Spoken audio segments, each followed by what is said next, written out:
Hey guys, if you have ever watched X-Men Days of Future Past, you will probably be amazed by this guy. Not these guys, but this guy. Yeah, Quicksilver. Alright, let's see what did he do that's so amazing. Nobody move! Hold it right there! Hands up!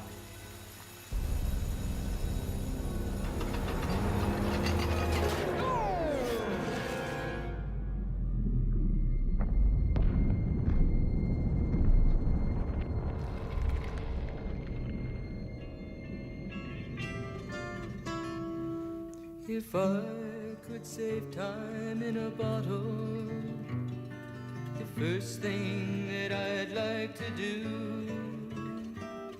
is to save every day till eternity passes away, just to spend them with you. If I could make days last forever, if words could make wishes come true, I'd save every day like a treasure, and then again I would spend them with you. But there never seems to be enough time to do the things you want to do once you find them.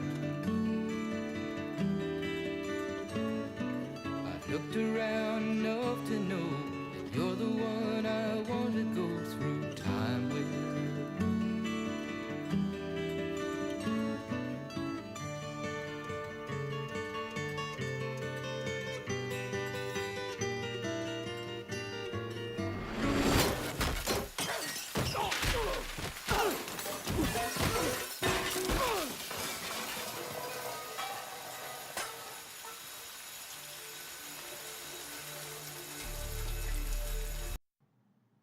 Okay, that might seem rather absurd or completely bullshit, but is it actually possible in reality? Is there anything that could possibly explain this clip, and what's the physics behind this dude? From the camera's perspective, it looks like Quicksilver is running on a vertical wall. You might ask, is it practical? If so, how fast must he run to be able to do that superhuman feat? Let us investigate. First things first, we will analyze this from what looks like a kitchen. From this scene, which displays the whole set of the kitchen scene and how conveniently this security guard happens to be lying on the center of the kitchen, we can estimate that the radius of the kitchen is about the height of 3.5 guards. Assuming his height is 1.8 meters, the radius would be around 6 meters. So, to be able to run on a vertical surface, one must run at an angle. Let's take this diagram as an example. The smiley face is where the head of the person is, and taking the height of our Quicksilver actor, Evan Peters, which is 1.8 meter. His weight mg acts at the center of his body, and there is a frictional force Fr acting on the body by the wall to counter his weight. The horizontal centrifugal force mv squared over r provided by the body towards the wall results in a reaction force r caused by the wall on the body. For the person to maintain running on the wall, all the forces must be in equilibrium. First, we compare the vertical forces, where downward force mg is paired with an upward force Fr. Using mass of the actor, which is 80 kilograms, we can find the minimum value of R. Next, we consider horizontal forces, where the reaction force R is paired with the centrifugal force mv squared over r. We can work our way to obtain the minimum speed needed for the person to begin running on the wall, which is 14 meters per second. Let's put some thought into it. Having the world's fastest man running at a cap speed of 10.44 and the second coming at 10.27, a whopping 4.4 meters per second difference, must really be beast! Besides that, to be able to even start running on the vertical surface, one must run at an acute angle to the surface. Otherwise, there would be a torque caused by the body weight that will cause you to fall. Using the same diagram as before, we take moments at point A and angle theta as the angle of body with the vertical surface. The anti-clockwise moment would be the sum of mg sine theta multiplied 0.9 meters and r cos theta multiplied 1.8 meters. The clockwise moment would be the sum of fr sine theta multiplied 1.8 meters and mv squared over r cos theta multiplied 0.9 meters. For the sake of equilibrium, the clockwise moment should be equal to the anticlockwise moment. Using r from the previous part and 80 kilograms as mass m, we'll find the angle theta needed is 73.3 degrees. Let's take moments at point B. The clockwise moment would be mv squared over r cos theta multiplied 0.9 meters. Substituting in the values, we would get 675.84 Newton meter. To counter that moment, there is an anticlockwise moment equal to mg sine theta multiplied 0.9 meters. We would get the same value, 675.84 Newton meters.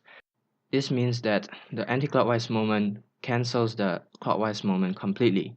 We conclude that when you are able to run at 14 meters per second with your body at 73.3 degrees to the wall, you are able to run on that wall continuously. That is if you have the mass of 80 kilograms and a height of 1.8 meters for this case. From the same scenario, we can see that Quicksilver is running in a more or less perpendicular to the wall manner. One might ask, wouldn't that defy the concept of physics, since there is the torque we talked about, caused by gravitational downward attraction, that will cause him to slide downwards. So, how is he able to do this? By using the bullet shot by this security guard as reference, we can see that after Quicksilver has completed running one circle around the kitchen, the distance traveled by this bullet is approximately 15 cm from this clip. Using this comparison, we can find the actual speed of Quicksilver. So, the distance traveled by Quicksilver would be one circumference of the kitchen, 2 pi r. The distance would be 12 pi meters. The distance traveled by the bullet during that time is 0.15 meters, and the typical bullet speed is taken as 370 meters per second.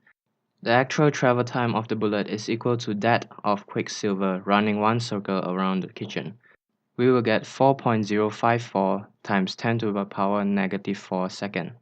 Dividing the distance traveled by this duration of time, we get the average speed of Quicksilver to be 92,991 meters per second, which is 270 times the speed of sound. We can conclude that with speed as extreme as this, the gravitational attraction of 9.81 is unable to act on Quicksilver, given the time he used to complete this series of action is so short. Remember that part where Quicksilver playfully poked the security guard with his finger in mid-run. Imagine that dude moving with a speed that even rivals that of a meteoroid.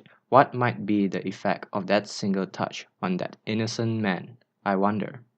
By comparing the slow motion speed of bullet and that of Quicksilver's hand, we estimate the speed of his hand to be 30 times the speed of the bullet.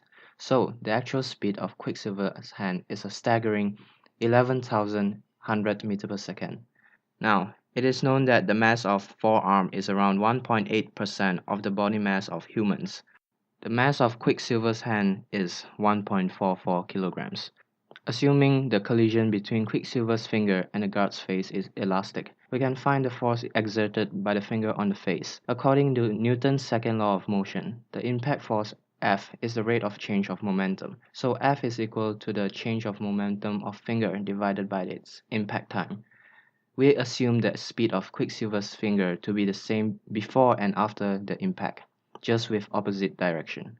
M2 is equal to M1, which is the mass of his hand, and the estimated impact time is 0.1 second. The force obtained is negative as it shows the force experienced by the finger. According to Newton's third law of motion, the face experiences that same force of magnitude, 319,680 newtons. That figure doesn't make you go wow? Fine, let's make a comparison. Let's take a car collision as an example. Will you believe me if I say the force exerted by Quicksilver's finger is close to the force of a car came crashing on your face at 80 kilometers per hour? So, the typical mass of a car is 1,500 kilograms, and its speed is at 80 kilometers per hour, which equals to 22.222 meters per second. Again, force F is the rate of change of momentum. Same stuff as before, except for this, the final momentum is zero, since the final speed is zero.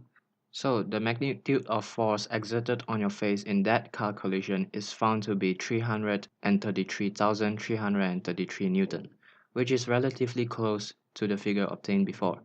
This shows how deadly Quicksilver's cute little touch on that man's face is, and numbers don't lie.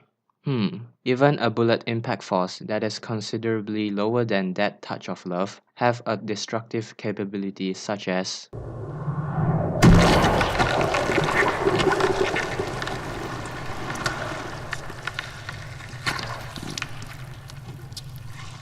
oh, poor man. Well, there are always things in movies that violate the laws of physics, but we should never let reality kill creativity. And if Quicksilver really acts based on physics principles, this won't be a PG-13 movie anymore, since there will be blood everywhere every time Quicksilver hits a man.